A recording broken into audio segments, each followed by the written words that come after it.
Pemirsa MTV News, dimanapun Anda berada. Presiden Indonesia Joko Widodo, di hadapan pemimpin negara-negara Organisasi Kerjasama Islam, (OKI), saat pidatonya mengatakan, dalam 1 bulan ini telah terjadi kekejaman di Palestina, dunia seolah benar-benar tidak berdaya.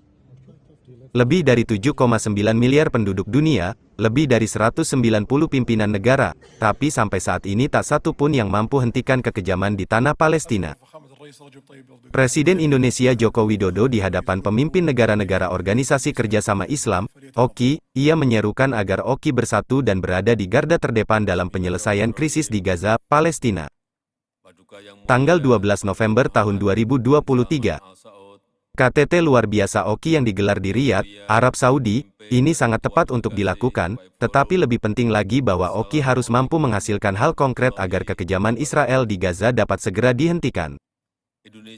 Pak Jokowi ini yang disampaikan, dalam pidato, inilah seruannya di depan pimpinan negara OKI.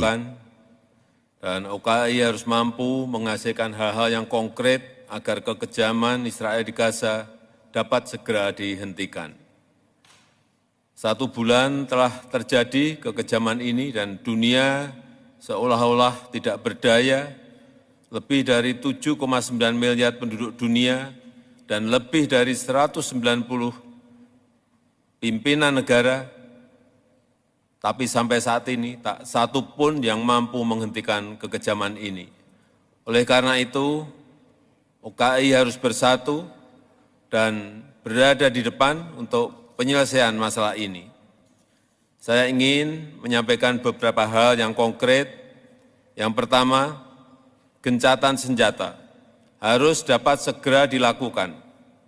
Tanpa gencatan senjata, situasi tak akan membaik, dan Israel telah menggunakan narasi self-defense dan terus melakukan pembunuhan rakyat sipil.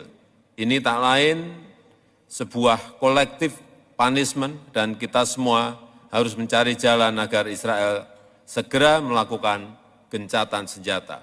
Yang kedua, bantuan kemanusiaan harus dipercepat dan diperluas jangkauannya. OKI harus mengusulkan mekanisme bantuan yang lebih predictable dan sustainable. Indonesia juga telah mengirim bantuan kemanusiaan dan ke depan akan menambahkan lagi. Di sisi lain, situasi kemanusiaan juga sangat memprihatinkan. Rumah sakit Indonesia di Gaza Utara terus menjadi sasaran serangan Israel dan sudah kehabisan bahan bakar. Untuk itu, Indonesia meminta semua pihak untuk menghormati hukum humaniter internasional. Yang ketiga, OKI harus menggunakan semua lini untuk menuntut pertanggungjawaban Israel terhadap kekejaman kemanusiaan yang telah dilakukan. Misalnya, mendesak diberikannya akses pada Independent International Commission of Inquiry of the Occupied Palestinian Territory yang dibentuk Dewan HAM PBB untuk melaksanakan mandatnya. Dan terus mendukung proses advisory opinion di Mahkamah Internasional.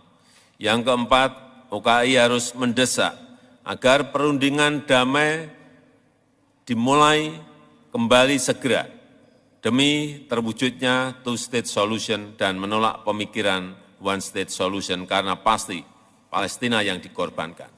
Dan jika memang mekanisme kuartet sudah tidak dapat diandalkan, maka OKI harus mendorong proses negosiasi damai dengan format baru, dan Indonesia siap berkontribusi dalam negosiasi damai tersebut.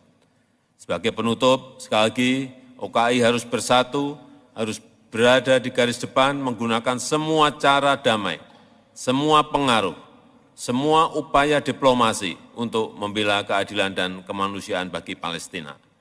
Dan setelah dari Riyadh, saya juga sudah terjadwal hari Senin bertemu dengan Presiden Joe Biden untuk melakukan kunjungan bilateral ke Amerika Serikat. Dengan izin para pemimpin, saya akan menyampaikan hasil keputusan OKI hari ini kepada Presiden Biden. Terima kasih. Wassalamualaikum warahmatullahi wabarakatuh. Laporan internasional lewat akun Pak Jokowi, Wardi Has melaporkan.